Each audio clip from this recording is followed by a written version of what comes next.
எல்லாருக்கும் நான் நன்றி செலுத்துகிறேன். அது ஒரு திடீர்னு அவங்க சொன்னாங்க, பட் இருந்தாலும் என் மனசில் பட்டுக்கிட்டே இருந்துச்சு. ரூபன் அங்கிள் இன்னைக்கு பர்த்டே போகிறாங்க, நான் வந்திருக்கேன்னு தெரிஞ்சால் கண்டிப்பாக பாஸ்டர் ஐயா கூப்பிடுவாங்க, இன்வைட் பண்ணுவாங்கன்னு. அல்லேலூயா. ஸோ அதே போல் பாஸ்டர் ஐயாவும் இன்வைட் பண்ணாங்க. So I was prepared for some message to speak. So அது உங்கள் சபையில் இன்றைக்கு ஒரு விசேஷமான ஒரு செய்தியாக இருக்கும். பொதுவாக நான் வந்து பார்த்திங்கன்னா ரொம்ப ஒரு பிரசங்கம் மாதிரி இருக்காது, but I will be teaching as well as I will be preaching. அதனால நான் என்ன எதிர்பார்க்குறேன் என்றால், நீங்கள் இந்த பிரசங்கத்தை கேட்கும்போது ஒரு பேப்பரில் நீங்கள் நோட் பண்ணிக்கோங்க, நோட்ஸ் எடுத்துக்கோங்க, குறிப்பு எடுத்துக்கொள்ளுங்கள். ஏனென்றால் இந்த வசனம் நீங்கள் வீட்டுக்கு போகும்போதும் அதை தியானிக்கும் போதும் அது உங்களிடத்தில் பேச ஆரம்பிக்கும். தேவனுடைய சித்தம் உங்கள் வாழ்க்கையில் என்ன என்று அந்த காரியத்தை குறித்து தேவன் பேசுவார். ஹல்லேலூயா. காண ஒரு கல்யாணத்தில் பார்த்தீங்கன்னா திராட்சை ரசம் எது பெஸ்ட்டாக இருந்துச்சா? கடைசியில் வந்தது தான். ஹல்லேலூயா. இன்னைக்கு நீங்கள் எல்லாரும் இது தேர்ட் சர்வீஸ் வந்திருக்க உங்களுக்கு தேவன் ஒரு ஸ்பெஷலாக ஒரு மெசேஜ் வச்சிருக்காரு. ஹல்லேலூயா. இன்னைக்கு யூ ஆர் ஆல் ஸ்பெஷல்.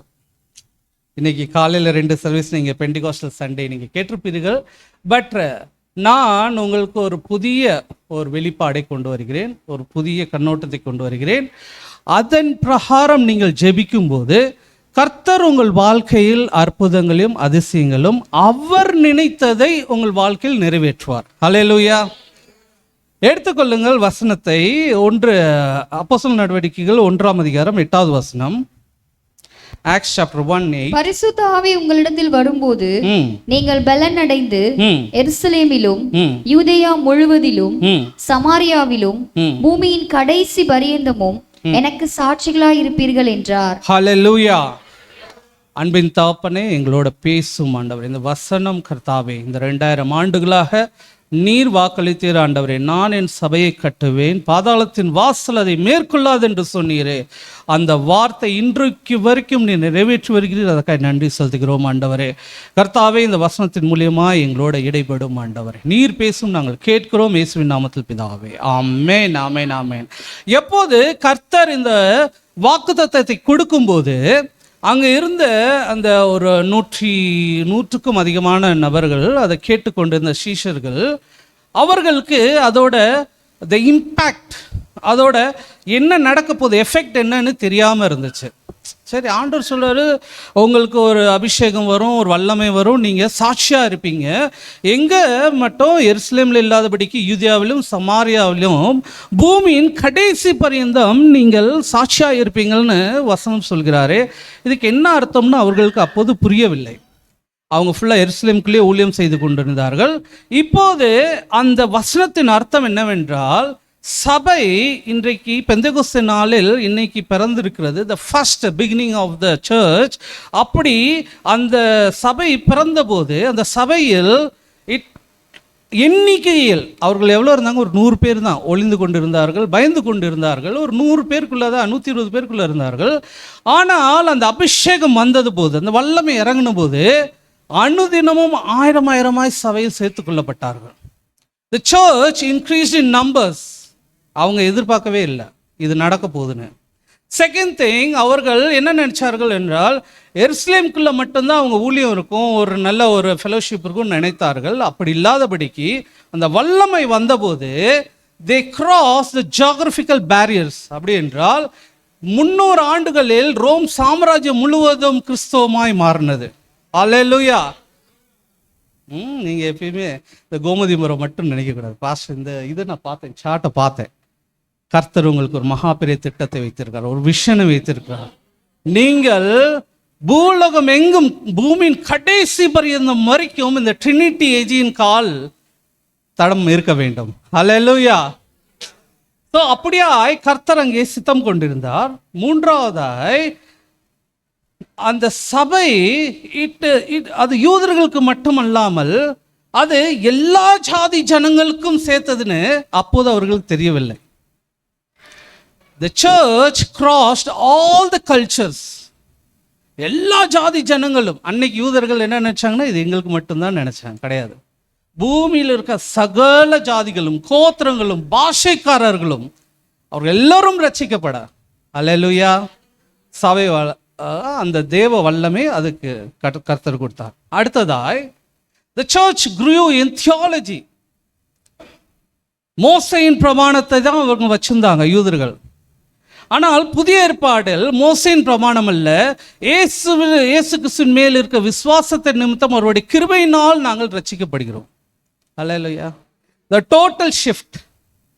அது அவர்களுக்கு புரியறதுக்கே பல ஆண்டுகள் ஆயிடுச்சு. ஏன்னா உங்களுக்கு அந்த அப்போஸ்தலர் நடவடிக்கைகள் படிக்கும்போது தெரியும், இயேசுவும் தேவை ஆனால் மோசையும் தேவைன்னு சொல்லி சண்டை போட்டுக்கிருந்தாங்க. பட் அதெல்லாம் தாண்டி இன்னைக்கு இயேசுவை மட்டும் விசுவாசித்தால் நீங்களும் உன் வீட்டாரும் ரட்சிக்கப்படுவாய். அல்லேலூயா. இந்த சத்தியம் பாருங்க, இட் ஸ்டார்டட் டு க்ரோ, இந்த வெளிப்பாடு. ஆனால் தேவன் ஒரே ஒரு கண்டிஷன் கொடுத்தார் அந்த வாக்குத்தத்தத்தை நிறைவேற்றுறதுக்கு. என்ன கண்டிஷன் என்றால் அப்போஸ்தலர் நடவடிக்கைகள் 1ஆம் அதிகாரம் 4ஆவது வசனத்தை வாசிப்போம். அன்றியும் அவர் அவர்களுடனே கூடி வந்திருக்கும் போது அவர்களை நோக்கி, யோவான் ஜலத்தினாலே ஞானஸ்நானம் கொடுத்தான், நீங்கள் சில நாளுக்குள்ளே பரிசுத்த ஆவியினாலே ஞானஸ்நானம் பெறுவீர்கள். ஆகையால் நீங்கள் எருசலேமை விட்டு போகாமல் என்னிடத்தில் கேள்விப்பட்ட பிதாவின் வாக்குத்தத்தம் நிறைவேற காத்திருங்கள் என்று கட்டளையிட்டார். You have to wait. அதான் கண்டிஷன் சொன்னாரு. நீங்கள் எருசலேமை விட்டு போகாமல் காத்திருங்கள். அதான் லூக்கா எழுதின சுவிசேஷத்திலையும் இதே லூக்கா எழுதும்போது 24:49 அதை தான் சொல்றாரு, யூ ஸ்டே இன் ஜெருசலம். இப்ப கேள்வி என்ன என்றால், ஏசு கிறிஸ்து எத்தனை பேர்கிட்ட இந்த கட்டளை கொடுத்தார்? பொதுவாக நான் பைபிள் டீச்சர்னால நான் கொஸ்டின் கேட்பேன் திடீர்னு. 70ன்றாங்க, 150. 12 பேருக்கு தான் இயேசு கிறிஸ்து இந்த கட்டளை கொடுத்தாரா பரத்துக்கு போகும்போது? சரி, நான் வசனத்தை சொல்கிறேன். 1 கொரிந்தியர் 16:6 வாசிங்கள். 1 கொரிந்தியர் 16:6 வாசிங்கள். நான் எங்கே போனாலும் நீங்கள் என்னை வழிவிட்டு அனுப்பும்படிக்கு நான் உங்களிடத்தில் சில காலம் தங்க வேண்டியதா இருக்கும். இல்ல, 1 கொரிந்தியர் 16:6. அதேதான். 15:6, சாரி, 15:6, 15:6 வாசிங்க. அதன் பின்பு அவர் 500 பேருக்கு அதிகமான சகோதரருக்கும். எவ்வளவு பேருக்கு? 500 பேருக்கு. ஏசு கிறிஸ்து பரத்துக்கு போகும்போது எவ்வளவு பேர் பார்த்தாங்களா? 500க்கும் அதிகமானவர் பார்த்தாங்க. ஆனால் அப்போஸ்தலர் நடவடிக்கைகள் 1:6 பாருங்க, 1:15 வாசிங்க. 1:15 வாசிங்க. அந்நாட்களிலே சீஷர்களில் ஏறக்குறைய 120 பேர் கூடியிருந்த போது. என்னங்க, ஒரு 10 நாளுக்குள்ள 500லேருந்து அப்படியே கடன்னு கம்மியாகி 120க்கு வந்துருச்சு. அவங்களுக்கே அந்த நிலைமையா? அப்படி இல்லை. அவர்கள் ஒரு கேள்வி கேட்டார்கள். அப்போஸ்தலர் நடவடிக்கைகள் 1:6 வாசிங்கள். அப்பொழுது கூடி வந்திருந்தவர்கள் அவரை நோக்கி, ஆண்டவரே, இக்காலத்திலா ராஜ்யத்தை இஸ்ரவேலுக்கு திரும்ப கொடுப்பீர்? இக்காலத்திலே எங்களுக்கு இஸ்ரவேலின் ராஜ்யத்தை திருப்பி கொடுப்பீர்னு கேட்கிறாங்க. அப்படி என்றால் அவர்கள் இருந்த சூழ்நிலை, அவர்கள் ரோம சாம்ராஜ்யத்தில் அவர்கள் ஒரு ராஜ்யமாக இருந்தார்கள், ஒரு ஸ்டேட்டாக இருந்தது. அவர்கள் அடிமையாக இருந்தார்கள். அவர்கள் விடுதலை, ஒரு பொலிட்டிக்கல், ஒரு அரசியல் விடுதலைக்காய் காத்திருந்தார்கள். மேசியா நம்மளை விடுவித்து தாவீதின் ஒரு அரசு, ஒரு தேசம் நம்மளுக்கு கிடைக்கும்னு சொல்லி காத்திருந்தாங்க. பட் அதெல்லாம் இல்லை. ஆண்டவர் என்ன சொல்றாரு? அதுக்கு பதில் என்ன சொல்றாரு? அதற்கு அவர், பிதாவானவர் தம்முடைய ஆதீனத்திலே வைத்திருக்கிற காலங்களையும் வேலைகளையும் அறிகிறது உங்களுக்கு அடுத்ததல்ல. கீப் குவைட்ன்றாரு. நிறைய பேர் இயேசு கிறிஸ்துவை எதுக்கு ஃபாலோ பண்ணாங்கன்னா, அவர்கள் வாழ்க்கை மேம்படும், அவர்கள் வாழ்க்கையில் தேவைகள் சந்திக்கப்படும், ரோம சாம்ராஜ்யத்திலிருந்து அந்த விடுதலை கிடைக்கும் அப்படின்ற ஒரு இம்மைக்குரிய காரியத்துக்காக இயேசுவை பின்பற்றி கொண்டிருந்தார்கள். அப்போது இயேசு சொன்னார், இல்லைங்க, இது உங்களுக்கு ஏற்ற காரியம் இல்லை. ஏன்னா he was talking something beyond their thought. அதனால அவர் சொன்ன விஷயத்தை புரிந்து கொள்ளவே இல்லை. என்னடா வந்ததுக்கு இவர் ஆன்சரே சொல்ல மாட்டேன்றாரு அப்படின்னு கேட்டு ஒரு 500 பேர்லேருந்து எவ்வளோ குறைஞ்சிக்கிட்டு வராங்க? 120க்கு வராங்க. பிகாஸ் ஆண்டவர் சொல்ற அந்த விஷயத்த அவரோட சிந்தனையில் வைத்து அந்த ஃபியூச்சரிஸ்டிக்கா என்ன பேசுறாரோ அதை புரிந்து கொள்கிற அந்த சக்தி அப்போது இருந்த சீஷர்களுக்குள்ளா இல்லை. அதனால தான் 500 பேர்லேருந்து 120 வந்துடுச்சு. சரி, இப்போ இந்த 120 பேரும் ஆண்டவருடைய அந்த வாக்கு தத்தத்தை எவ்வளவாய் பெற்றுக்கொள்ள வாஞ்சியோடு இருந்தார்கள் அப்படின்னு பார்த்தோம்னா, வசனம் சொல்கிறது அனுதினமும் அவர்கள் வேத வசனத்திலும் தியானத்திலும் கருத்தாய் ஜெபித்தார்கள், ஒரு மனதாய் ஜெபித்தார்கள். அந்த வசனம் வருகிறது. ஏன் யூதர்கள், இவங்க யூதர்கள், யூத கிறிஸ்தவர்கள். அப்ப இவங்களுக்கு அந்த வாக்குத்தத்தம் பண்ணப்பட்டதை எப்படி கருத்தா இதை பின்பற்ற வேண்டும். ஒருவேளை நிறைய பேர் அவங்கள விட்டுட்டு போறாங்க, குரூப்ல ப்ரேயர் மீட்டிங்னு வச்சா 10 பேர் வருவாங்க. அன்னைக்கு நல்ல ஒரு வர்ஷிப் லீடர் வந்தால் பெரிய கூட்டம் வரும். ஆனால் ப்ரேயர் பண்ணோம், இன்னைக்கு மன்றாட்டு ஜெபம் தேசத்துக்காக பண்ணணும்னு 10 பேர் வருவாங்க. ஆனால் நீங்கள்லாம் கொடுத்து வச்சுக்கோங்க. ஏன்னா அந்த 120 பேர் என்ன வாஞ்சியாய் கர்த்தரை தேடுகிறார்கள் என்று அவர்களுக்கு ஒரு ப்ரெசிடென்ஸ் இருந்துச்சு, ஒரு உதாரணம் இருந்துச்சு பழைய ஏற்பாடில். பழைய ஏற்பாடில் அவர்களுக்கு தெரியும், தேவனுடைய அபிஷேகத்தை பெற்றுக்கொள்கிற அனுபவம் அவர்களுக்கு இருந்தது. பழைய ஏற்பாடு காலத்தில் ஆசாரியர்களுக்கும் ராஜாக்களுக்கும் தீர்க்கதரிசிகளுக்கும் தேவன் அபிஷேகம் பண்ணினார் என்ற அந்த காரியம் அவர்கள் வரலாறில் அவர்கள் கண்டிருந்தார்கள். அப்படி அவர்களுக்கு தெரியும், ஆண்டவர் இயேசு கிறிஸ்து சொல்கிறார், பரத்திலிருந்து உங்களுக்கு ஒரு பலன் வரும் என்றால் அதை நாங்கள் பெற்றுக்கொள்ளவே வேண்டும் என்று வாஞ்சியாய் காத்திருந்தார்கள். ஏன் இப்படி வாஞ்சியாய் காத்திருந்தார்கள் என்றால், 1 ராஜாக்களின் புஸ்தகம் 2 ராஜாக்களின் புஸ்தகம் 2வது அதிகாரம்.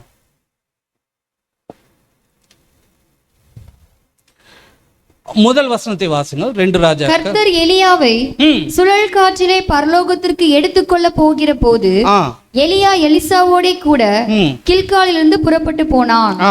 எலியா எலிசாவை நோக்கி, நீ இங்கே இரு, கர்த்தர் என்னை பெத்தேல் மட்டும் போக அனுப்புகிறார் என்றான். இப்ப எலியா பரத்துக்கு செல்கிற காலம் வந்துருச்சு.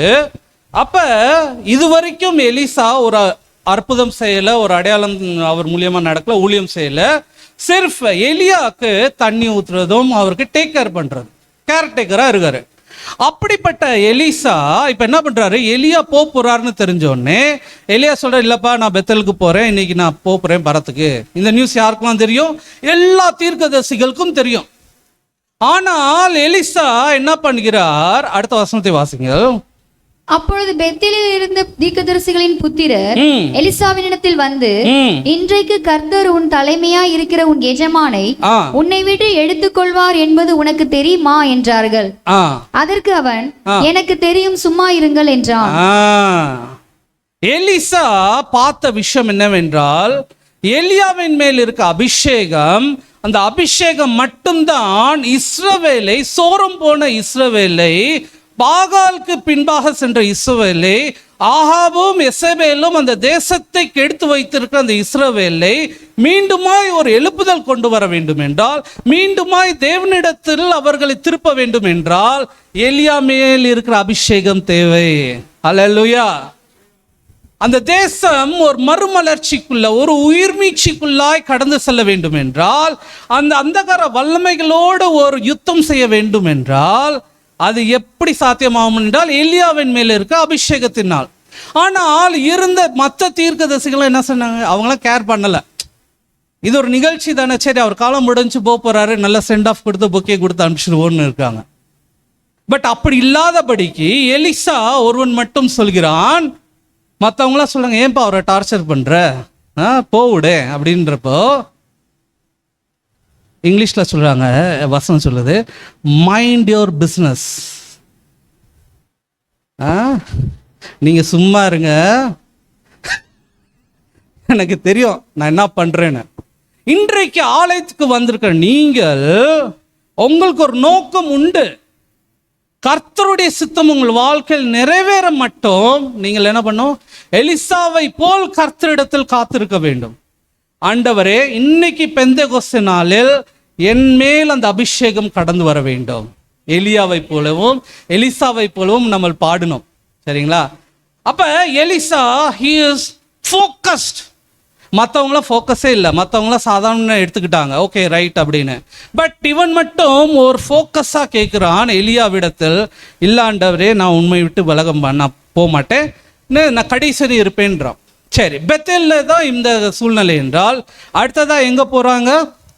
எரிகோக்கு போறாங்க. எரிகோ அந்த வசனத்தை வாசிங்க. பின்பு எலியா அவனை நோக்கி, எலிசாவே நீ இங்கே இரு, கர்த்தர் என்னை எரிகோ மட்டும் போக அனுப்புகிறார் என்றான். திருப்பி செகண்ட் எரிகோ மட்டும். இப்ப எரிகோல என்ன நடக்குது? அதற்கு அவன், நான் உம்மை விடுகிறதில்லை என்று கர்த்தருடைய ஜீவனையும் உம்முடைய ஜீவனையும் கொண்டு சொல்லுகிறேன் என்றான். அப்படியே அவர்கள் எரிகோவுக்கு வந்தார்கள். எரிகோவில் இருந்த தீர்க்கதரிசிகளின் புத்திரர் எலிசாவினிடத்தில் வந்து, இன்றைக்கு கர்த்தர் உனக்கு தலைமையாய் இருக்கிற உன் எஜமானை உன்னை விட்டு எடுத்துக்கொள்வார் என்பது உனக்கு தெரியுமா என்று அவனை கேட்டார்கள். அதற்கு அவன், எனக்கு தெரியும், சும்மா இருங்கள் என்றான். எனக்கு தெரியும், சும்மா இருங்கள்ன்றான். பக்கத்துல இருக்கிறவங்க பார்த்து சும்மா இருங்க, மைண்ட் யுவர் பிஸ்னஸ். நான் ஒரு பிஸ்னஸ்க்காக வந்திருக்கேன் இந்த ஆலயத்துக்கு. இந்த ஆலயத்தில் நான் ஒரு சித்தத்துக்காக வந்திருக்கேன். இந்த சித்தம் நிறைவேற வரைக்கும் என்னை டிஸ்டர்ப் பண்ணாதீங்க. அல்லேலூயா. மர்மிக்குரிய காரியம் கர்த்தர் அதெல்லாம் பார்த்துப்பார். நீங்கள் ஜெபிக்காமையால் கர்த்தர் அதெல்லாம் தெரியும் அவருக்கு. நீங்கள் ஞாபகப்படுத்தி தான் அவர் பண்ணணும்னு இல்லை. ஆனால் அந்த நித்தியத்துக்குரிய காரியத்தை தேவன் வெளிப்பாடுகளை கொடுக்கிறார், வசனத்தின் மூலியமா பேசுகிறார். மகளே இதான் இருக்கு, இதற்காக நீ ஜெபம் பண்ணு. ஏன்னா ஒரு வசனம் சொல்கிறது, என் ஜனங்கள் அறிவில்லாமல், ஏன்னா they don't have knowledge. எதுக்கு சர்ச்சுக்கு வரும்னு தெரியாது. இன்னைக்கு என் வயிற்று வலி சரியான போதும், என் கடன் தீர்ந்தா போதும், என் பிரச்சனை தீர்ந்தா போதும், ஆண்டவரே ஸ்தோத்திரம் அல்லேலூயான்னு போறேன். அப்படி இல்லாதபடிக்கு அது அவர் நீங்க கேட்காமையே செய்வார். ஆனால் தேவனுக்கு ஒரு தேவை இருக்கிறது, அந்த தேவையை நிறைவேற்றுறதுக்கு நீங்கள் தயாரா? அதான் பெந்தேகோஸ்தே. அல்லேலூயா. அந்த 120 பேர் தேவனுடைய தேவைக்காய் காத்திருந்தார்கள். அவர்கள் தேவைக்காய் காத்திருக்கல, தங்கள் தேவைக்காய் காத்திருந்தவங்களாம் போயிட்டாங்க. ஐயா கிடைக்காதுன்ட்டு சொல்றாருன்ட்டு போயிட்டாங்க. ஆனால் 120 பேரும் தேவனுடைய ராஜ்யத்துக்காய், அவருடைய தேவைக்காய் காத்திருந்தார்கள். இன்றைக்கு அந்த வல்லமை உங்கள் மேல் வருவதாக. ஆமென். அப்போது நீங்கள் ஒன்று தெரிந்து கொள்ள வேண்டும். எலிசா எலியாவை நோக்கி என்ன சொல்கிறான் என்றால், வசனம் 12 நீங்க வாசிங்கள். அதை எலிசா கண்டு, என் தகப்பனே, என் தகப்பனே, இஸ்ரவேலுக்கு ரதமும் குதிரை வீரருமாய் இருந்தவரே. எலியாவை பார்த்து எலிசா என்ன சொல்கிறார்? என் தகப்பனே, தகப்பனே, இஸ்ரவேலுக்கு ரதமும் குதிரை வீரருமாய் இருந்தவரே. அப்படின்னா என்ன? இஸ்ரவேலுக்கு பலமே நீங்க தான்யா. அல்லேலூயா. அவன் மேல் இந்த அபிஷேகம், ஒரு மனிதன் இஸ்ரவேலை உயிர்த்த, அதை என்ன சொல்றது, ஒரு ரிவைவல்குள்ளாய் கொண்டு சென்றார். அல்லேலூயா. அதனாலதான் எலிசா அவர்கிட்ட விடவே மாட்டேன்றாரு. அடுத்ததாய் வாசிங்கள், யோர்தானுக்கு 6வது வசனம். பின்பு எலியா அவனை நோக்கி, நீ இங்கே இரு, கர்த்தர் என்னை யோர்தானுக்கு அனுப்புகிறார் என்றான். சரி. அதற்கு அவன், நான் உம்மை விடுகிறதில்லை என்று கர்த்தருடைய ஜீவனையும் உம்முடைய ஜீவனையும் கொண்டு சொல்லுகிறேன் என்றான். அப்படியே இருவரும் போனார்கள். தீர்க்கதரிசிகளின் புத்திரரில் 50 பேர் போய், ஆமா இப்ப 50 பேர் வந்துட்டாங்க கமிட்டிக்காரவங்க. சாரி, இன்னைக்கு கமிட்டி மீட்டிங் நடந்துச்சு. இந்த கமிட்டி இல்ல, அங்க ஒரு தீர்க்கதரிசிகள் கமிட்டியும் இருந்தாங்க. 50 பேர் வந்து என்ன சொல்றாங்க, தூரத்திலே பார்த்து கொண்டு நின்றார்கள். அவர்கள் இருவரும் யோர்தான் கரையிலே நின்றார்கள். அப்பொழுது எலியா தன் சால்வையை எடுத்து முறுக்கி தண்ணீரை அடித்தான். அது இரு பக்கமாக பிரிந்தது. அவர்கள் இருவரும் உலர்ந்த தரை வழியாய் அக்கறைக்கு போனார்கள். அவர்கள் அக்கறைப்பட்ட பின்பு எலியா எலிசாவை நோக்கி, நான் உன்னை விட்டு எடுத்துக்கொள்ளப்படும் முன்னே நான் உனக்கு செய்ய வேண்டியது என்ன? நான் உனக்கு செய்ய வேண்டிய, இப்பதான் கடைசியா கேட்கிறாரு எலிசா. எலியா இப்ப வரைக்கும் எலிசாவை டெஸ்ட் பண்றாரு. இப்ப வரையும் டெஸ்ட் பண்ணிக்கிட்டே இருக்காரு, என்னதான் பண்றான் அப்படின்ட்டு. கடைசி என்னதான் கேட்க போறான் அப்படின்னு. அப்ப எலிசா என்ன கேட்கிறாரு? கேள் என்றான். அதற்கு எலிசா, உம்மிடத்தில் உள்ள ஆவியின் வரம் எனக்கு ரெட்டிப்பாய் உம்முடைய வல்லமை, உம்முடைய அபிஷேகம் எனக்கு வர வேண்டும். அல்லேலூயா. இன்றைக்கு உங்க ஜெபம் அதுவாய் இருக்க வேண்டும். இந்த பெந்தேகோஸ்தே ஞாயிற்றுக்கிழமையில், ஆண்டவரே எனக்கு மேல் ஊற்றப்பட்ட அபிஷேகம் எனக்கு ரெட்டிப்பாய் கடந்து வரட்டும். அல்லேலூயா. உங்கள் வாழ்க்கை இந்த தலைமுறைக்கு ஆசீர்வாதமாக இருக்க வேண்டும். உங்கள் குடும்பத்துக்கு மட்டும் இல்லை, உற்றாவினர்களுக்கு மட்டும் இல்லை, உங்கள் சபைக்குள்ள மட்டும் இல்லை, உங்கள் தலைமுறைக்கு நீங்கள் ஆசீர்வாதமாய் மாற வேண்டும். அல்லேலூயா. அதனால தான் எலிசா கேட்கிறார், உம்மிடத்தில் அந்த வல்லமை அபிஷேகம் இரட்டத்தனையாக எனக்கு வேணும் என்று கேட்கிறார். அல்லேலூயா. அப்போ அந்த சால்வு அவருக்கு வருது, அந்த வல்லமை அவருக்கு கடந்து வருகிறது. Okay, right. இப்போது நாம் பார்க்க வேண்டிய ஒரு முக்கியமான காரியம், இப்போதான் நான் சப்ஜெக்ட்கே வரேன். இது இன்ட்ரோடக்ஷன், சப்ஜெக்ட் நீமே தான் நான் சொல்றேன். எலிசாவின் மேல் இருக்க அபிஷேகம் எப்படி எலிசா மேல் கடந்து வந்ததோ, அந்த கடந்து வந்த அந்த அபிஷேகத்துக்கு ஒரு டிஎன்ஏ ப்ராப்பர்ட்டி இருக்கு. இப்பதான் நம்ம சப்ஜெக்ட்கே படிக்க போறோம், கேட்க போறோம். என்னென்றால், எப்படி நீங்கள் உங்கள் தாய் தகப்பனிடத்தில் அவர்களுடைய டிஎன்ஏ உங்களுக்கு டிரான்ஸ்ஃபர் ஆகி வரும்போது அந்த குணம் ஃபுல்லாக வருதோ, அந்த அபிஷேகம் ஒரு தலைமுறைக்கும் அடுத்த தலைமுறைக்கும் கடந்து வரும்போது அதே அபிஷேகத்தோட டிஎன்ஏ கடந்து வருகிறது. அல்லேலூயா. கொஞ்சம் வெளிப்பாடு புதுசாக இருக்கும், கொஞ்சம் கவனமாக கேளுங்க. நான் உங்களுக்கு கொஞ்சம் ரகசியங்களை நான் பேசுகிறேன். அப்போ இந்த ஸ்பிரிச்சுவல் டிஎன்ஏ அப்படியே டிரான்ஸ்ஃபர் ஆகுது. அது எப்படிங்கய்யா இப்படி நீங்கள் சொல்கிறீங்க அப்படின்னா, ஃபஸ்ட்டு ஒரு எக்ஸாம்பிள் எடுத்துக்கலாம். மல்கியா எழுதின தீர்க்கதரிசன புஸ்தகம் 4வது அதிகாரம் 4வது அதிகாரத்தின் 5வது வசனத்தை வாசிங்கள். இதோ கர்த்தருடைய பெரிதும் பயங்கரமான நாள் வருகிறதற்கு முன்னே நான் உங்களிடத்திற்கு எலியா தீர்க்கதரிசியை அனுப்புகிறேன். நான் உங்களுக்கு யார் அனுப்புறேன்? எலியா தீர்க்கதரிசி. எலியா தீர்க்கதரிசி. எலியா தீர்க்கதரிசி வருவாரா, இல்லை எலியாவின் மேல் இந்த அபிஷேகம் வருமா? எலியாவின் மேல் இருந்த அபிஷேகம் தான் கடந்து வரும். எலியா எப்படி ஆப்ரேட் பண்ணாரோ அதே போல தான் தேவன் அந்த எந்த நபர் மேல் அந்த அபிஷேகம் கடந்து வர போகிறதோ அது தேவன் ஆப்ரேட் பண்ணுவார். அல்லேலூயா. இப்ப இந்த வார்த்தை, இந்த வசனம் எங்கே நிறைவேறினது? எடுத்துக்கொள்ளுங்கள், மத்தேயு எழுதின சுவிசேஷம் 11:14 வாசிங்கள். நீங்கள் ஏற்றுக்கொள்ள மனதாய் இருந்தால் வருகிறவனாகிய எலியா இவன்தான். வருகிறவனாகிய எலியா யாரை குறித்து பேசப்படுகிறது? யோவான் ஸ்நானகனை குறித்து பேசப்படுகிறது. யார் அவர்? யோவான் ஸ்நானகன். இயேசுவே டெஸ்டிமனி என்ன கொடுக்குறாரு? வரப்போகிற எலியா யோவான் ஸ்நானகன். ஹல்லேலூயா. அது எப்படிங்க அந்த ஸ்பிரிச்சுவல் டிஎன்ஏ அப்படியே டிரான்ஸ்ஃபர் ஆகி இங்கே வருது? சக்கரியாவுக்கும் ஒருவேளை எலிசபெத்துக்கும் யோவான் பிறந்திருந்தாலும் அவன் மேல் ஆப்ரேட் பண்ணிக்கு இருக்கிற அந்த அபிஷேகம் யாரோடது? எலியாவோட அபிஷேகம். எலியாவின் மேல இருந்த டிஎன்ஏ ஆப்ரேட் ஆகுது. டிஎன்ஏ ஆப்ரேட் ஆனால் அப்போ அந்த குணாதிசயங்கள்லாம் ஒன்றா தானே இருக்கணும். எலியாவுக்கும் இருக்க குணாதிசயங்கள் இங்கே. சரி, முதலாவதாக எடுத்துக்கொள்ளுங்கள் 2 பேரோட லைஃப் ஸ்டைல், 2 பேரோட வாழ்க்கை. எலியாவின் வாழ்க்கை மேக்சிமம் எங்க இருந்துச்சு? வனாந்திரத்தில் இருந்தார். லூக்கா எழுதின சுவிசேஷம் 3வது அதிகாரத்துல தேவனுடைய வார்த்தை யோவான் ஸ்நானனுக்கு எங்க வந்துச்சு? வனாந்திரத்துல கடந்து வந்துச்சு. பாருங்கள், 2 பேரும் யோவான் ஸ்நானனோட ஊழியம் எங்க இருந்துச்சு? வனாந்திரத்தில் இருந்துச்சு. வனாந்திரத்தில் ஒரு குரல் அதான போட்டிருக்கு, the voice in the wilderness. அப்போ பாருங்க, அந்த டிஎன்ஏ அப்படியே ஆப்ரேட் ஆகுது அந்த ஊழிய லைஃப் ஸ்டைல்லையும். 2வதாக அவர்கள் சாப்பிட்ட காரியங்கள், அதே போல் அவர்கள் உடுத்தின உடைகள். யோவான் எழுதின சுவிசேஷம் மத்தேயு 3:4 வாசிங்கள். இந்த யோவான் ஒட்டக மயிர் உடையை தரித்து தன் அறையில் வார்க்கச்சையை கட்டி கொண்டிருந்தான். வெட்டுக்கிளியும் காட்டுத்தேனும் அவனுக்கு ஆகாரமாய் இருந்தது. வெட்டுக்கிளி காட்டுல கிடைச்சத சாப்பிட்டு இருந்தாப்ல. அதே போலதான் எலியாவின் வாழ்க்கையில் எலியா என்ன உடுத்திக் கொண்டிருந்தார்? 2 ராஜாக்களின் புஸ்தகம் 1:8 வாசிங்கள். அதற்கு அவர்கள், அவன் மயிர் உடையை தரித்து வார்க்கச்சையை தன் அறையிலே கட்டி கொண்டிருந்தான் என்றார்கள். பாருங்க, அது சேம் திங், அப்படியே டிட்டோ.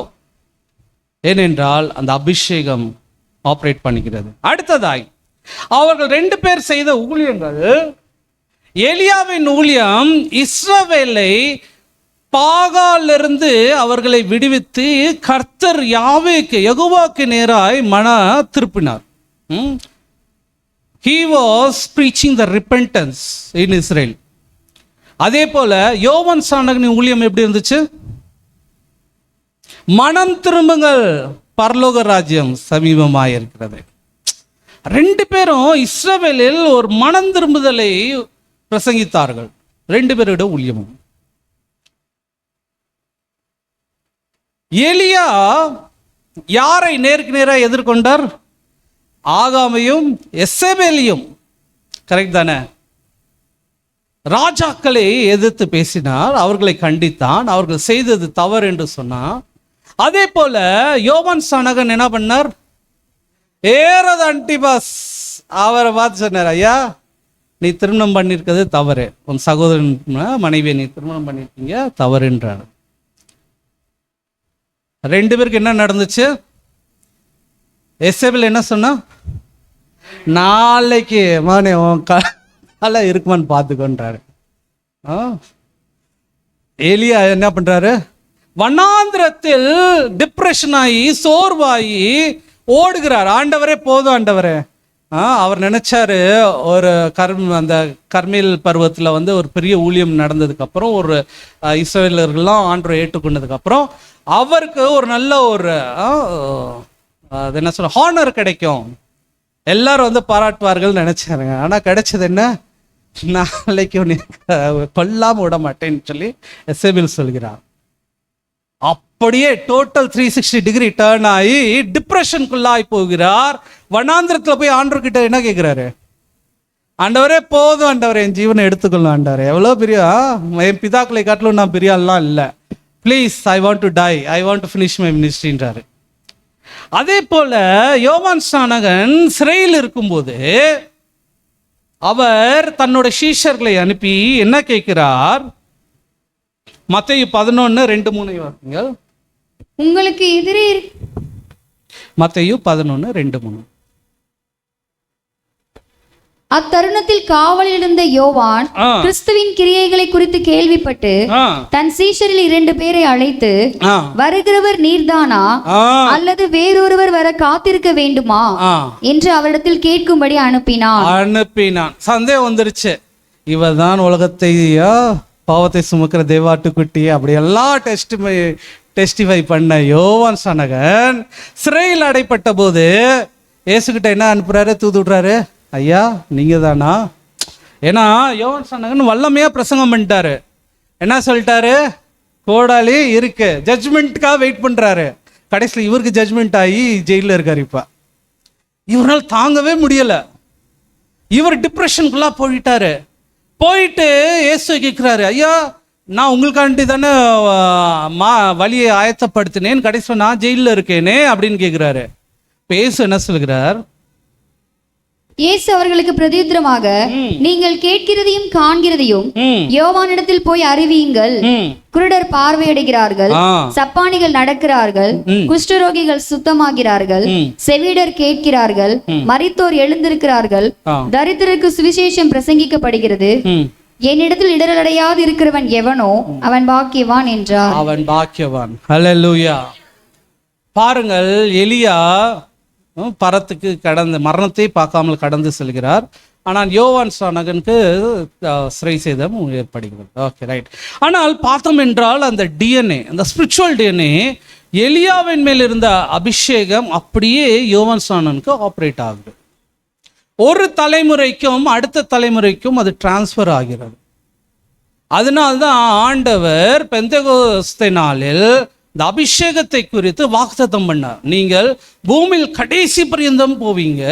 அந்த என்ன டைப் ஆஃப் அபிஷேகம்ன்றது யூதர்களுக்கு நல்லாவே தெரியும், அது எப்படி ஆப்ரேட் ஆகும் என்று. நம்மளுக்கெல்லாம் இது புதுசு, அந்நிய புறஜாதியர்களுக்கு புதுசு. ஆனால் யூதர்களுக்கு ஆல்ரெடி வேதம் அவர்களுக்கு இருக்கிறது, அவர்களுக்கு தெரியும். இன்னொரு எக்ஸாம்பிள் நாம் பார்ப்போம், உதாரணத்தை பார்ப்போம்.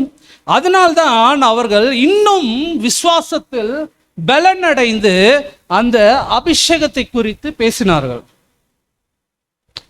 எடுத்துக்கொள்ளுங்கள் உபாகமத்தின் புஸ்தகம் 18:18.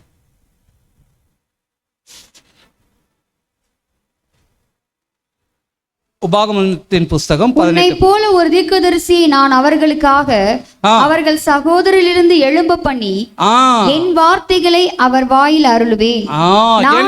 என்னை போல ஒரு தீர்க்கதரிசி, என்னை போல ஒரு தீர்க்கதரிசி வரப்போகிறான். அவர்கள் நான் எப்படி உங்களுக்கு சொல்லி கொடுத்தேனோ அதே போல உங்களுக்கும் சொல்லி கொடுப்பார் அப்படின்னு சொல்லி ஒரு தீர்க்க தரிசனம் யார் உரைக்கிறார்?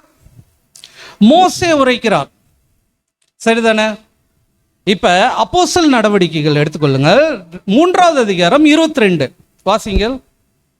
மோசே பிதாக்களை நோக்கி, உங்கள் தேவனாகிய கர்த்தர் என்னை போல ஒரு தீர்க்கதரிசியை உங்களுக்காக உங்கள் சகோதரரிலிருந்து எழும்ப பண்ணுவார். அவர் உங்களுக்கு சொல்லும் எல்லாவற்றிலும் அவருக்கு செவி கொடுப்பீர்களாக. அடுத்த வசனம், அந்த தீர்க்கதரிசியின் சொற்கேளாதவன் எவனோ அவன் ஜனத்தில் இராதபடிக்கு நிர்மூலமாக்கப்படுவான் என்றான். அடுத்து, சாமுவேல் முதற்கொண்டு எத்தனை பேர் தீர்க்கதரிசனம் உரைத்தார்களோ அத்தனை பேரும் இந்த நாட்களை முன்னறிவித்தார்கள். இந்த நாட்கள் யாரை குறித்து முன்னறிவித்தார்கள் என்றால் இயேசு கிறிஸ்துவை குறித்து. எப்படி மோசே சொல்கிறார், என்னை போல ஒரு தீர்க்கதரிசி வரப்போகிறாருங்க, அவரோட பேச்சை கேளுங்க. இப்ப பெந்தெகோஸ்தே அனுபவம் பெற்ற இவர்கள் எப்படி சாட்சியா யூதர்களிடத்தில் பேசுகிறார்கள் என்றால், மோசே சொன்ன அந்த தீர்க்கதரிசி, சாமுவேல் முதற்கொண்டு பேசின அந்த எல்லா தீர்க்க தரிசனங்களும் இந்த இயேசு கிறிஸ்துவை தான் குறிக்கிறது என்றார்கள். அல்லேலூயா. பாருங்கள், அவர்கள் வேதத்தை அவ்வளவா ஆராய்ந்து அவர்கள் அதை கம்பேர் பண்ணி ரிலேட் பண்ணி படிக்கிறார்கள், புரிந்து கொள்கிறார்கள். அப்ப மோசே போல ஒரு தீர்க்கதரிசி இன்றைக்கு எழும்புவார் அப்படின்னா அது இயேசு கிறிஸ்து தான் அப்படின்னு இவர்கள் பிரசங்கிக்கிறார்கள். அப்படி என்றால் மோசேயில் இருந்த அந்த ஸ்பிரிச்சுவல் டிஎன்ஏ இயேசுக்குள்ளா எப்படிங்க வருது? அப்படி என்றால் பார்ப்போம். மோசே 400 ஆண்டுகள் இஸ்ரவேலர்கள் எகிப்தில் அடிமையாக இருந்தார்கள். அவர்களை விடுவிக்கிறதுக்காய் வருகிறார். 400 ஆண்டு.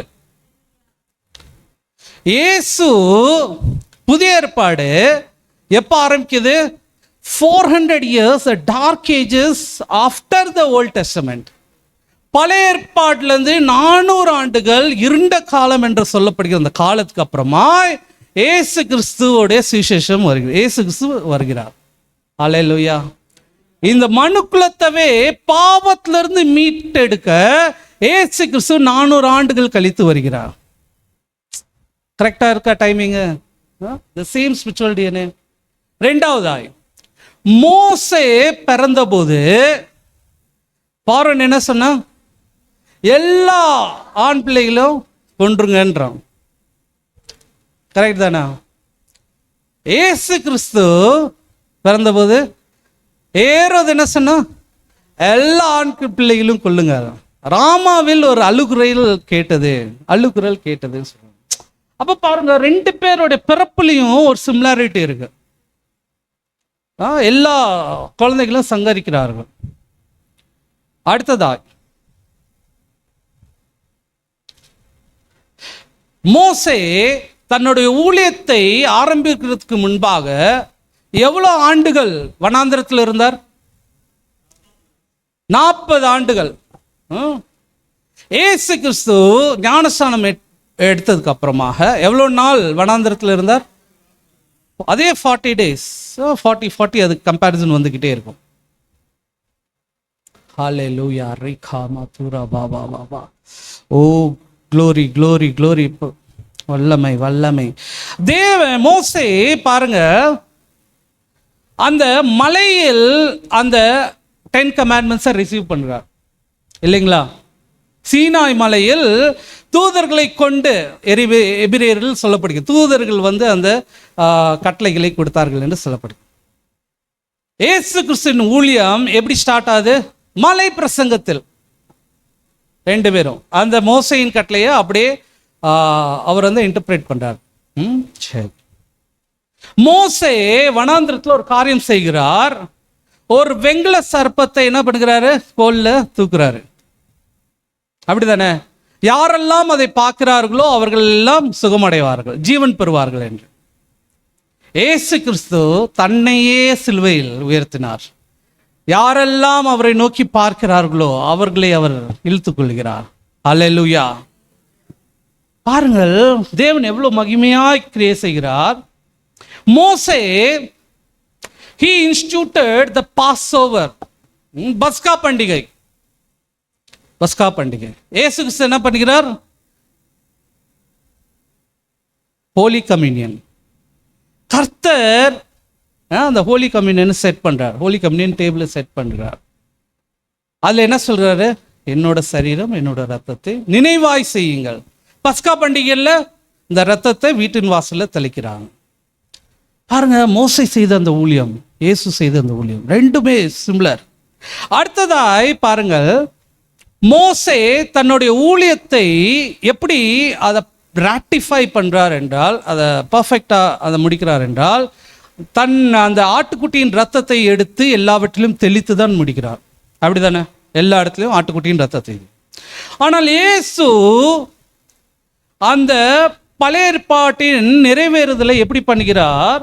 தன்னுடைய சொந்த ரத்தமாகிய அந்த பரிசுத்த ரத்தத்தை சிந்து அதை நிறைவேற்றுகிறார். ஹல்லேலூயா. அதான் எபிரேயர்ல என்ன சொல்றாங்க? பிரதான ஆசாரியனாகிய இயேசுவே தன்னோட சொந்த ரத்தத்தை எடுத்துக்கொண்டு நம்மளுக்காய் பரிந்து பேசுகிறார். ஹல்லேலூயா.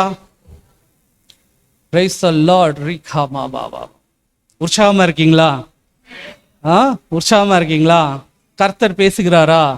கர்த்தர் எப்படி வழி நடத்துகிறாருன்னு பாருங்கள். மோசே அற்புதங்கள்னாலும் அடையாளங்கள்னாலும் இயற்கையில் அந்த வாதைகளை கொண்டு வந்து எகிப்தில இருந்து இஸ்ரவேலர்களை மீட்டெடுத்தார். அதே போல இயேசுவானவர் பாருங்கள், இயற்கையின் மேல் அதிகாரம் கொண்டு கடலில் மேல் நடந்து புயலை நிப்பாட்டி, அதே போல அதே பவர், அதே வல்லமை, அதே செய்கை தேவன் செய்கிறார். மோசே நீரை என்னவா மாற்றுகிறார்? ரத்தமாய் மாற்றுகிறார். இயேசு கிறிஸ்து என்ன பண்றார்? திராட்சரசமாய் மாற்றுகிறார். அல்லேலூயா. மோசே வனாந்திரத்துல ஜனங்கள் ஆகாரத்தை கேட்டபோது வானத்திலிருந்து மன்னாவை ஆண்டவர் அனுப்பினார். ஆனால் அதே இயேசுவானவர் இப்ப என்ன பண்ணுகிறார்? வனாந்திரத்தில் ஆகாரம் இல்லாத போது 5 அப்பம் 2 மீன், அதே போல 2 தடவை பண்றாரு. அப்ப he is multiplying the food, the same thing. அந்த வல்லமை, அந்த காரியங்கள் அப்படியே ரிப்பீட் ஆகிறது.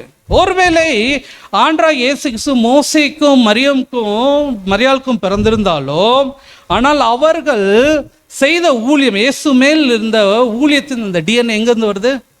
மோசையோடது ஆப்ரேட் ஆகுது. ஹல்லேலூயா.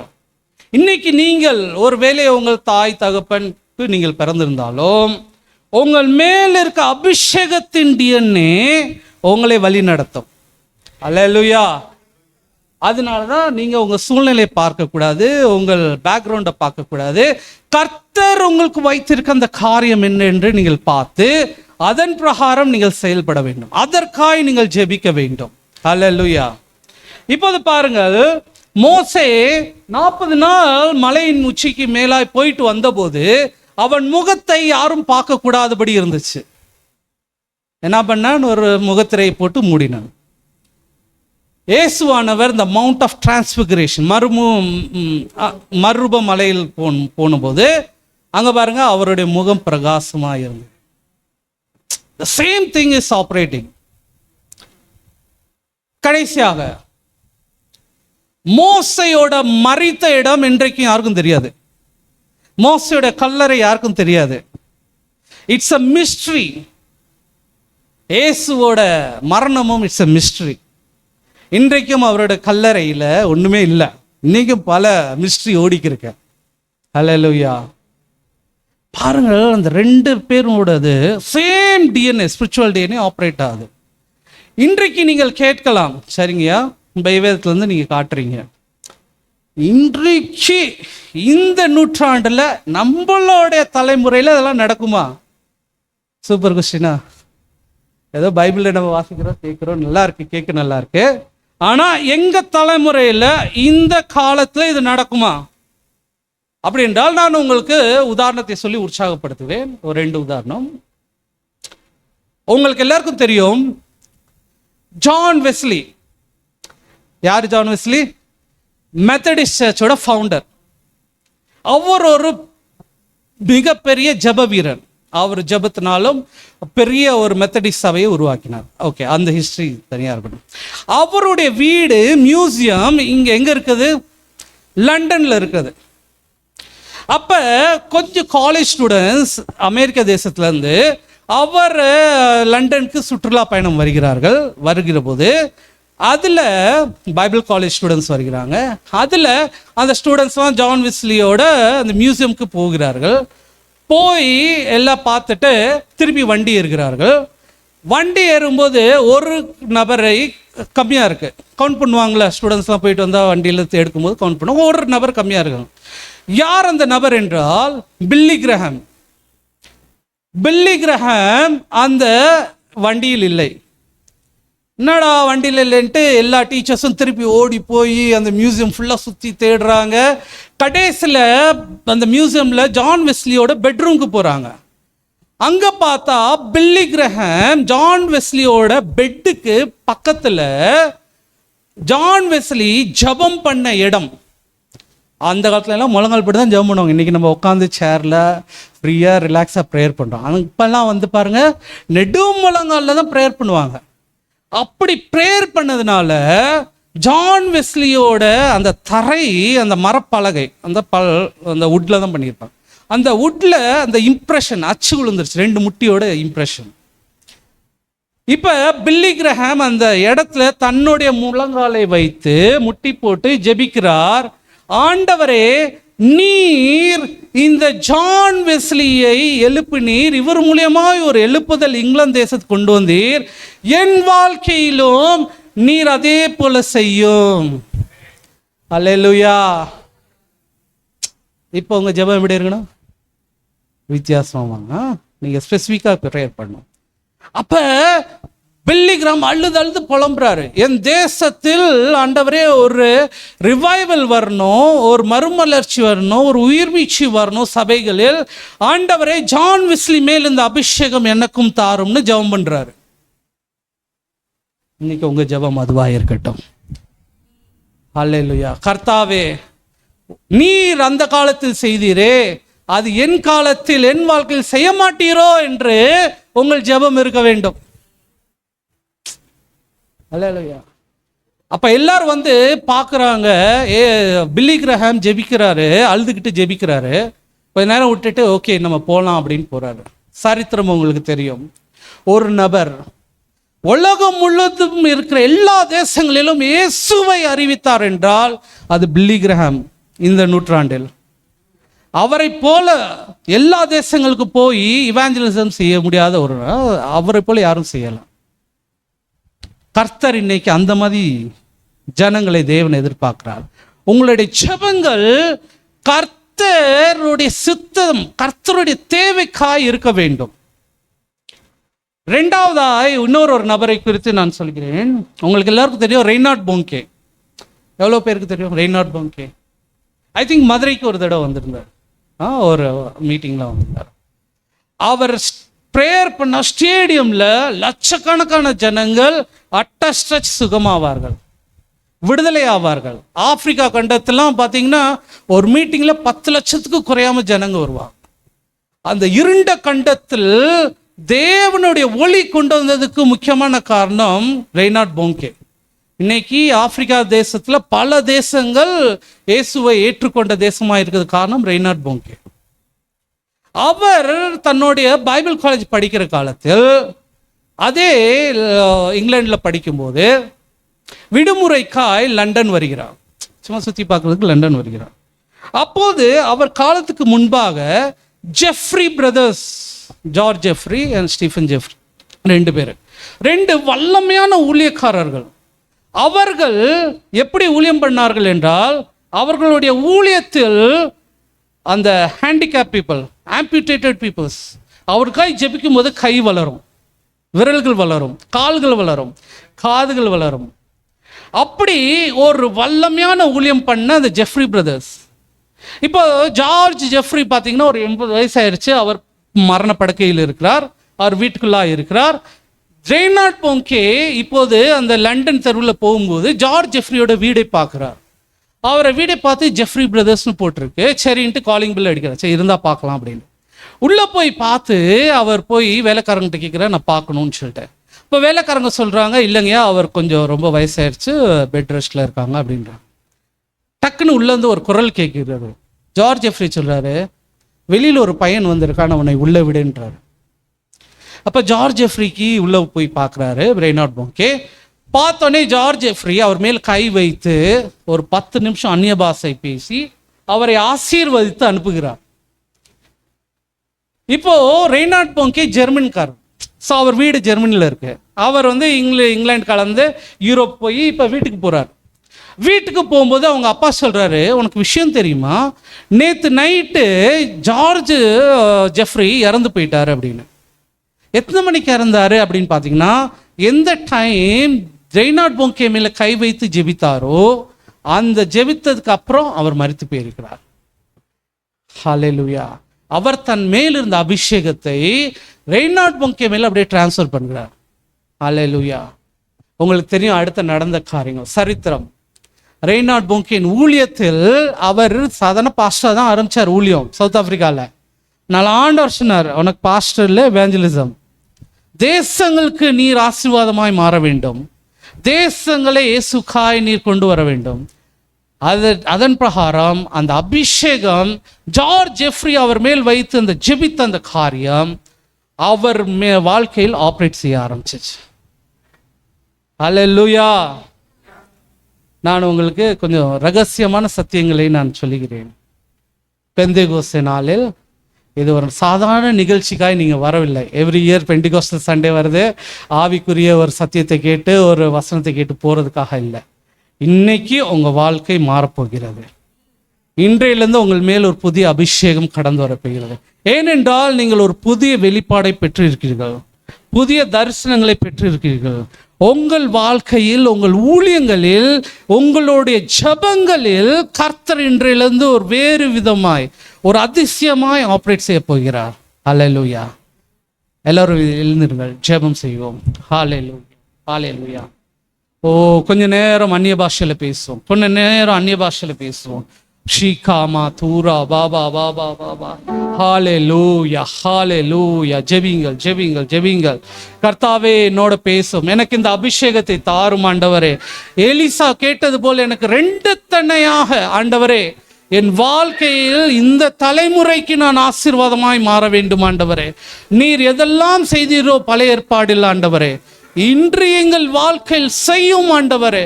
இன்றையிலிருந்து எங்கள் ஊழியங்களில் ஆண்டவரே, எங்கள் ஜெபங்களில் ஆண்டவரே, எங்களுடைய எல்லா காரியங்களிலும் ஆண்டவரே உம்முடைய வல்லமை வெளிப்படட்டும் ஆண்டவரே. தேவனே, பரலோகம் இறங்கி வரட்டும் ஆண்டவரே. ஹல்லேலூயா. ஷீகாமா ராபா ராபா ரீகா பாபா பாபா. ஓ ஷிபா ராபா ராபா ராபா ராபா ராபா. ஓ வல்லமை காய் ஜெபிங்கள், வல்லமை காய் ஜெபிங்கள், ஒரு விடுதலை காய் ஜெபிங்கள். ஓ ரீகா மாபா பாபா. ஒரு வேளை சில கட்டுகள் உங்களை தடுக்கலாம், ஒரு வேளை உங்களுக்கு சில காரியங்கள் உங்களை கட்டி போடலாம், அது ஒரு சங்கிலியாய் உங்களை துரத்தலாம்.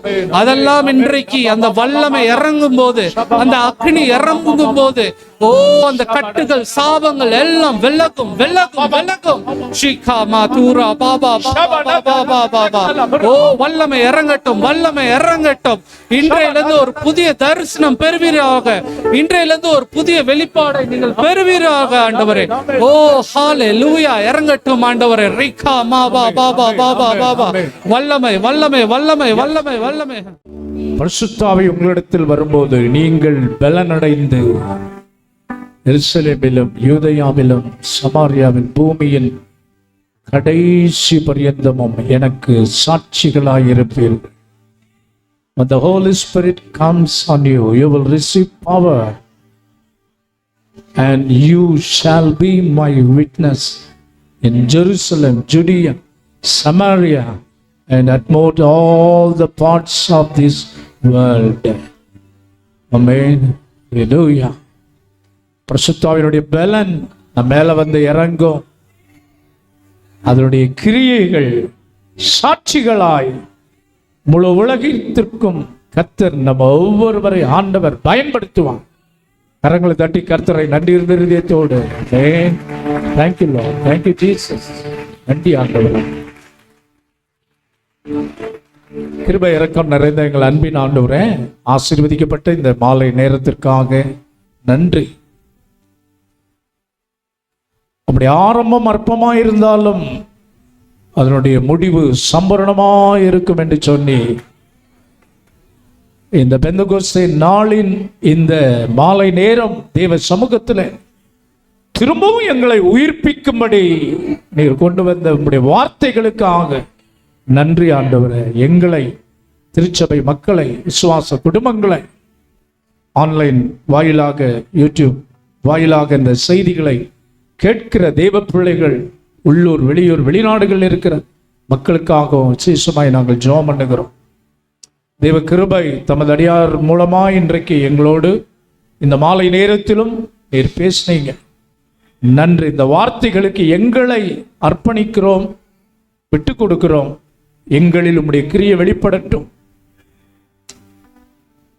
சாதாரண அந்த ஒரு மாணவராக இருந்த பில்லி கிரஹாமை கர்த்தர் முழு உலகிற்கும் ஒரு ஆசீர்வாதத்தின் பாத்திரமாய், வல்லமையுள்ள அன்பின் அப்போஸ்தலனாய் பயன்படுத்தினீரே. டாக்டர் ரெய்னார்ட் போங்கே தேவ மனுஷனை கர்த்தர் வல்லமையுள்ள அபிஷேகத்தினாலே அற்புத அடையாளங்கள் மூலமாய் உலகமெங்கிலும் பயன்படுத்தினீரே. இன்றைக்கு நீர் மாறாதவர், எங்களையும் பயன்படுத்த நீர் போதுமானவர். உம்மிடத்தில் எந்த மாறுதலும் இல்லை. தேவ வார்த்தைகளை கொண்டு வந்த ஆண்டவரே பாஸ்டர் ஜாஸ்வா சரவணாக்காக ஜெபம் பண்றோம். கர்த்தர் அவரை இன்னும் இந்த மிஷனரி பணிகளிலே உலகின் பல தேசங்களிலே இன்னும் பல நூறு ஆத்துமாக்களுக்கு, பல்லாயிரம் ஊழியர்களை உருவாக்குகிற திருப்பணியிலே குடும்பமாய் அவர்களை எடுத்து பயன்படுத்துங்க. கர்த்தருடைய கிருபையும் தயவும் காருண்யமும் பிள்ளைகளோடு இருக்கு. குறைவுகள் எல்லாம் கிறிஸ்து இயேசு மகிமையிலே நிறைவாக்கு. நாளிலே வந்திருக்கிற தெய்வ பிள்ளைகள் ஒவ்வொருவரை ஒரு விசேஷித்த ஒரு ஸ்பெஷல் அனாயிண்டிங் எங்களை எக்யூப் பண்ணி இருக்கிறதுக்காக ஸ்தோத்திரம். சுவிசேஷத்தை அறிவிக்க, சாட்சியாக இருக்க, உடைய மகத்துவம் விளங்க எங்களை அர்ப்பணிக்கிறோம், ஒப்பு கொடுக்கிறோம். சகோதர ஆண்கள் மென்ஸ் ஃபெலோஷிப் வர நாட்களில் நாங்கள் செய்யும்படி ஆலோசித்திருக்கிற காரியங்களுக்காக ஜெபம். தேவ கிருபை எங்கள் யாவரோடும் இருக்கட்டும். நாம மகிமைப்படட்டும். குறைவுகள் எல்லாம் கிறிஸ்து இயேசு மகிமையிலே நிறைவாக்கும். பிள்ளைகளுடைய எல்லா கிரியைகளையும், குறிப்பாக வருகிற வெள்ளி சனி ஞாயிறு இந்த 3 நாட்கள் சில்வர் ஜூபிலி செலிப்ரேஷன், அந்த 3 நாட்கள் கூட்டம் கர்த்தரை எங்களுக்கு ஆயத்தப்படுத்தி இருக்கிற ஆண்டவரே, வானத்தின் மன்னாவாகிய உம்முடைய வார்த்தைகள், கர்த்தர் நீர் கொண்டு வருகிற ஊழியர்கள், ஆண்டவரே திருச்சபை மக்கள் எல்லாம் உம்முடைய கரத்தில் அர்ப்பணிக்கிறோம். இந்த நாம மகிமைப்படட்டும். இந்த வாரத்தில் நடக்கிற ஊழியங்கள், பெங்களூரில் நடக்கிற all India AG pastors conference, ஆண்டவரே வருகிற ஊழியர்கள், பிரயாணமாகிற எல்லாரும் கர்த்தர் ஆசீர்வதி. உடைய பிள்ளைகள் ஆண்டவரே, சபை மக்கள் செய்கிற வேலை, தொழில், வியாபாரம், பிரயாணம், ஆண்டவரே மழை காலங்களாக இருக்கிறது. கர்த்தர் இந்த பாதைகளை எல்லாம் செவைப்படுத்த கர்த்தர் அனுக்கிரகம் செய்யும் ஐயா. ஆண்டவரே, எந்த தடைகளும் இடையூறுகள் இல்லாமல் கூட்டங்கள் நடக்க ஆண்டவர் கிருபை செய்யுங்க, வழி நடத்து. தெய்வ பாதுகாப்பின் கீழும் பராமரிப்பின் கீழும் கூடிய அந்த கொரோனா தொற்று அப்படியெல்லாம் காரியங்களை கேள்விப்படுகிறோம். உன்னதமானவரின் மறைவில் இருக்கிறவன் சர்வ வல்லவருடைய நிழலில் தங்கும். வார்த்தைக்காக, பாதுகாப்புக்காக நன்றி. ஆசிரியர் கணம், துதி, மகிமை இதை ஏற்றுக்கொள்ளும் கர்த்தராகிய இயேசுவின் நாமத்தில் பிதாவே. ஆத்துமாவே கர்த்தரை ஸ்தோத்திரி, முழு மேலுடைய பரிசுத்த நாமத்தை கர்த்தரை ஸ்தோத்திரி. நம்முடைய கர்த்தராகிய இயேசு கிறிஸ்துவின் கிருபை, பிதாவாகிய தேவனுடைய அன்பு, பரிசுத்த ஆவியானவரின் அந்யோன்ய ஐக்கியம், சந்தோஷம், சமாதானம் நம் அனைவரோடும், தேவனுடைய பிள்ளைகள் யாவரோடும் அவருடைய வருகை பரிந்தும் இருப்பதாக. ஆமேன், ஆமேன், ஆமேன். எல்லாருக்கும் ஸ்தோத்திரம். கர்த்தர் உங்களை ஆசீர்வதிப்பாராக.